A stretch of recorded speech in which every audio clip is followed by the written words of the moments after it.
Hey folks, Jeff here with Back to Country. It's the 4th of July weekend, and as you know, I'm in Texas. And you can't be in Texas without barbecue. So we're fixing to do us up a brisket. But here's the thing. So we haven't spent $1 million on fancy barbecues and all that. We've got some old simple stuff. And we're going to show you that you can make good brisket without $1 million barbecue. So stick with us. Let us show you how it goes. Obviously, to do brisket, the first thing you gotta have is a brisket. So we got ourselves a good brisket here. And you know, one of the key ways to tell if a brisket is good is if you can fold that baby over. If it won't fold over, typically the problem is it's got too much fat on it. This is a pretty good brisket here. Unfortunately, brisket these days ain't cheap like it used to be. It's almost $3 a pound, but we used to be able to get brisket on 4th of July weekend. They'd mark it down to like $1.85 a pound. Guess those days are gone. Anyway, here's our brisket. We're gonna get it out, and the first thing we're gonna do is put a rub on it. There are many different types of brisket rub. A lot of them you can find at your local grocery store. If you're not in Texas, I don't really know what varieties they have, but I'm sure you could get online and find them if nothing else. Anyway, I've tried a bunch of different brisket rubs. Here's a few. The truth is, I've never found one that I didn't like. Some are better than others, but I'm always trying new ones, and sometimes I even get a little bit energetic and make my own. So today I'm going to give this one a try. It's a new one that I saw in the store the other day. It's Goldie's Barbecue, and it says that it's Texas Monthly's #1 brisket rub. So I thought, hey, let me give that a try. I've also used this Fiesta brand, which is local to Texas, and Adams makes a Texas one that it's decent. And of course, you can go to places like Rudy's Barbecue and buy their custom stuff as well. And I'm sure a lot of other restaurants sell their mix also. So there's always lots of variety out there, and pretty much you just got to find what you like to your taste. Now for me, like I said, I'm going old school on the smoker. So it's a small barrel smoker, and I've got to cut my brisket in half to start with. So it'll be on 2 different racks. But it can't fit a whole brisket lengthwise in there. So I guess if you did a big green egg, you'd have to do the same thing, because there's just not enough length to put a whole brisket on there. So anyway, I cut the brisket in half. And then I will apply the rub generously. And I think what I'm going to do is I'm going to put one piece of it with the Goldies, and then I think I'll do Fiesta on another piece, so that I have 2 different varieties for comparison. So I'm going to apply the rub generously to the brisket. And then I'm just going to let it sit while I go get the barbecue ready, or the smoker. Okay, so we've got our briskets all rubbed down with our spices. First thing I notice about this Goldie's spice, it's real heavy on the pepper. So just smelling it, it smells of black pepper. And of course, you can see it's got a lot of pepper in it. Should be interesting, because I've never had a brisket that seemed like the primary spice or the heavy flavor was pepper. It's always got pepper in it, but just this one is extra heavy on the pepper. So I like pepper, so should be interesting. And of course, this one here, the Fiesta, you can see it has an orange look to it, and that's heavy on the paprika, I assume. So I've tried this one before, and it is good, but like I say, I've never had one that I don't like. Had a lot of them that I do like, some more than others.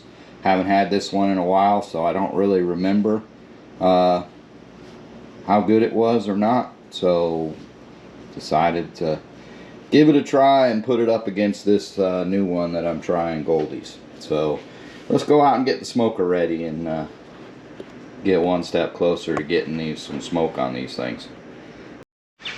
When I said you didn't need a fancy smoker to make brisket, I wasn't kidding. This thing right here is about, I don't know, 27 years old, I think. So we're still using it and it's still working. So I'm about to show you my secrets.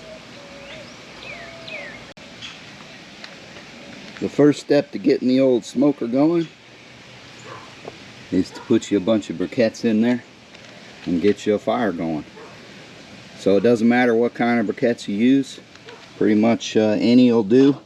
If you prefer some with wood chips in them or lump coal or whatever, they all work the same. Pretty much what we're doing here is providing a heat source, and then we're going to add wood chips to it to make a bunch of smoke. We put our charcoal lighter fluid on there and lit her up. Don't worry about the smell of the lighter fluid. That will long be burned off before that meat ever gets even close to this thing. So all we're doing right now is we're just getting the fire going and creating that heat source. While the fire is burning good, we also went ahead and throw our grills up on top of that thing just to let them clean up a little bit, burn off. There's a little bit of rust on them and everything, so we'll get them hot and then brush them off with a wire brush so they'll be good and clean when we add our meat.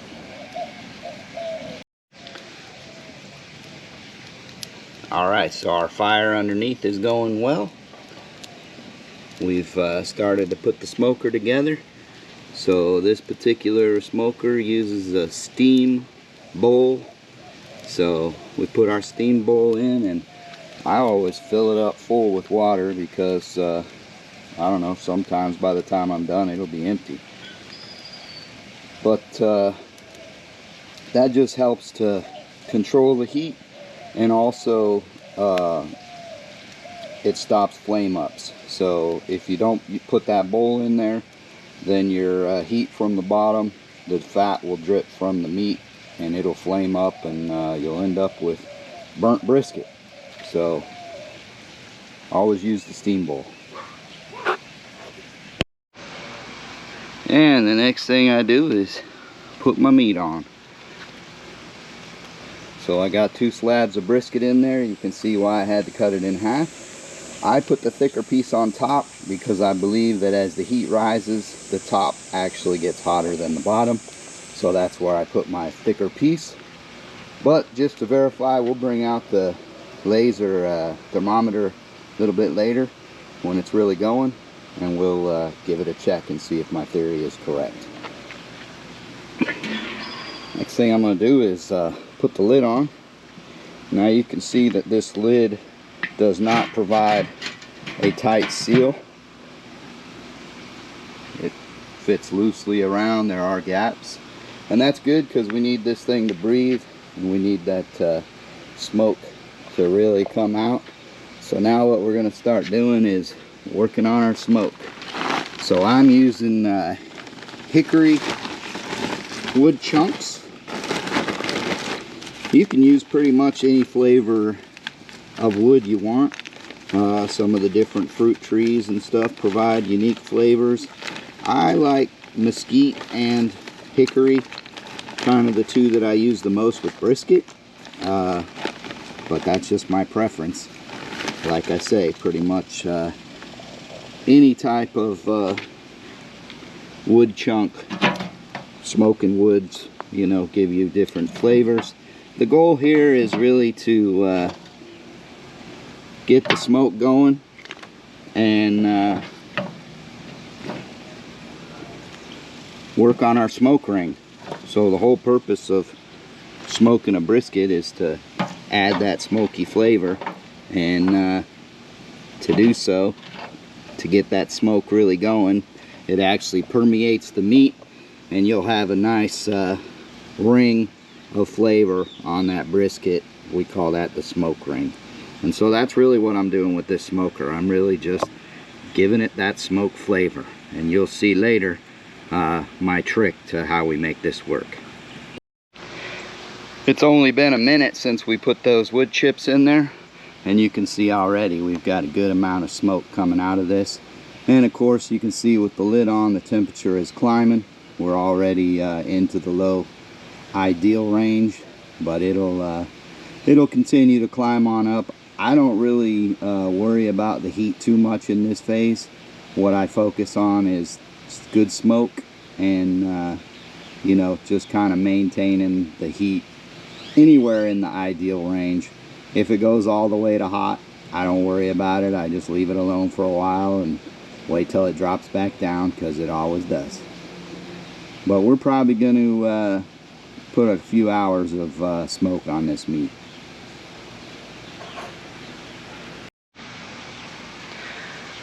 Okay folks, it's been just over 3 hours. During that 3 hours, I added wood for smoke probably, I don't know, 3 or 4 times. So the whole key of using this smoker, like I said, is really just about adding that smoke flavor. I never plan to cook it all the way in this smoker. It's just too hard to control the heat. But we don't need to, because this is just about the flavor. So let's check it out. Okay, so looking at both of them in there, they look awesome. We've got a good what I'll call bark built up on the outside. When we cut into it later, you'll see a good smoke ring, and that's really all it's about. So now what we're going to do is we're going to pull them off. We're going to take them inside, wrap them in heavy foil, and then they're going to go in the oven and finish cooking. That's really the secret, because in the oven we can control the heat. So we've already got the flavor that we need. Now we just need to finish cooking it, and it'll continue to cook in its own juices and seasoning, and when it's done, you'll see it'll be awesome. Here's a closer look. Man, these things smell awesome already. So they still got a lot of cooking to do. I mean, just picking them up with the tongs, they're still pretty hard. So long ways to go as far as cooking. What we've done now is we've preheated the oven to 275 degrees. You can cook them pretty much at any temperature you want. If you want to cook faster, you can do, you know, I would say up to about 350. I probably wouldn't go higher than that. The thing about brisket is, the faster you cook it, the less tender it might be. So brisket is not a tender meat to begin with, so the secret to making it tender is cooking it slower. Now you can go all the way down to about 225 degrees, and you're looking for a core temperature. I mean, I've heard everything from 180 up to about 225. I typically will pull it off when it's about, oh, I don't know, 185, 190, right in that range. And then we'll let it rest from there. So what we're going to do right now, we've got heavy duty aluminum foil. We're going to take these slabs of brisket and give them a good wrap in the foil, and then they're going to go in the oven. Okay, so we got them wrapped in foil. I put them back in the trays I originally used. One other thing I like to do, I like to put just a little bit of water in the bottom of the tray, just to kind of keep that steam going. Even though these are wrapped in foil, the steam just kind of keeps the humidity up in the oven and everything. And I don't know, I think it helps, but that's how I do it. Let's get them in the oven. Alright, we got them loaded in there side by side, and 275 degrees it's set at, so now we'll leave them for several hours. Alright folks, it's been just about 3 hours. We took the meat out, Our internal temperature on the big one is about 195, which is fine. And this one was actually about 200, going up there. Actually, it's a little higher than 200, maybe 205 even. So, more than done. More than done. I actually left them in there probably a little bit longer than I would have liked to. I would have liked to taken this one out when it was, like I say, about 190. So, cooked it a little bit longer than I probably should have. Had to run to the grocery store and just got back and took it out, but regardless, I bet it's going to be delicious.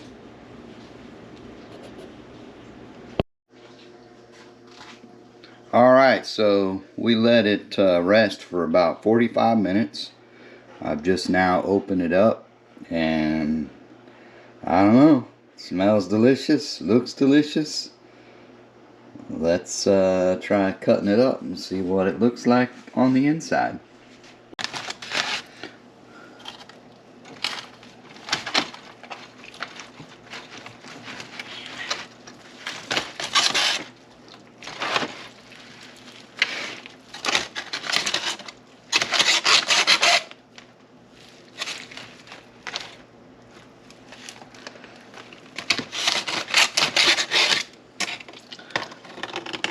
Looks pretty juicy, pretty good.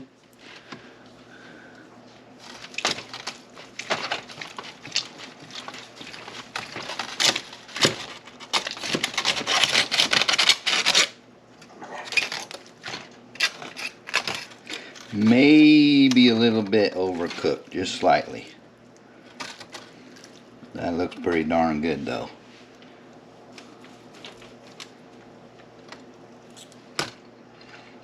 Oh man. No, it's perfect. It ain't overcooked at all. Melts in your mouth. Oh yeah.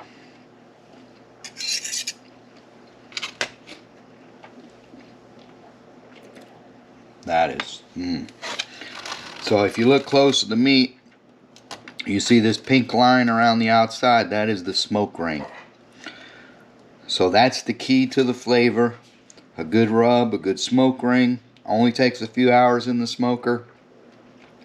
Throw it in the oven, finish it out. Typically, if you go to a brisket cook-off, they do the same thing, sort of. They put it in their smoker and everything, but at some point they usually pull it off and they wrap it with foil and stick it back in. So yeah, they cook the whole thing over a high-end smoker that they can control the heat on, but it's wrapped in foil, so it ain't like it's getting more smoke flavor at that point.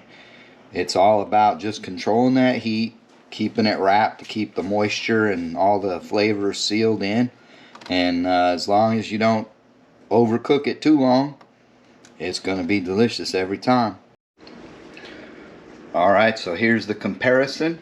This is what's called the flat. That's the thinner piece. I would have thought it would have been maybe a little bit overcooked because the other one I thought was close, but actually on tasting it, it's perfect. It's juicy. It's everything you want it to be. The flavor, absolutely delicious on both of them. So this one was the Fiesta brand brisket rub, and it never disappoints. It was very good flavor, a great rub. I enjoy it. This one was the I forget the name of it. Goldie's. Never heard of it, but apparently it's a barbecue joint somewhere. It was Goldie's brand, and like I said, it has a very strong pepper, black pepper taste to it, but it's actually really delicious. Different, unique, delicious. And of course, if you look here, you see that pink line along the outside, that's the smoke ring. So really good smoke flavor. Everything is juicy, and it is just absolutely delicious. So there you have it, folks. That's my secret to doing delicious brisket on a cheap smoker. Like I say, you don't have to spend millions and have that fancy stuff to make good brisket. Now that you know the secret, go out and get you a brisket and give it a try yourself. I guarantee it won't disappoint. As always, folks, we appreciate you watching. We appreciate you supporting our channel. If you haven't done so already, don't forget to like and subscribe. Stick with us to see what we're doing next, because we do a little bit of everything. We appreciate you. Till the next one, God bless. Take care. We'll see you on the next one.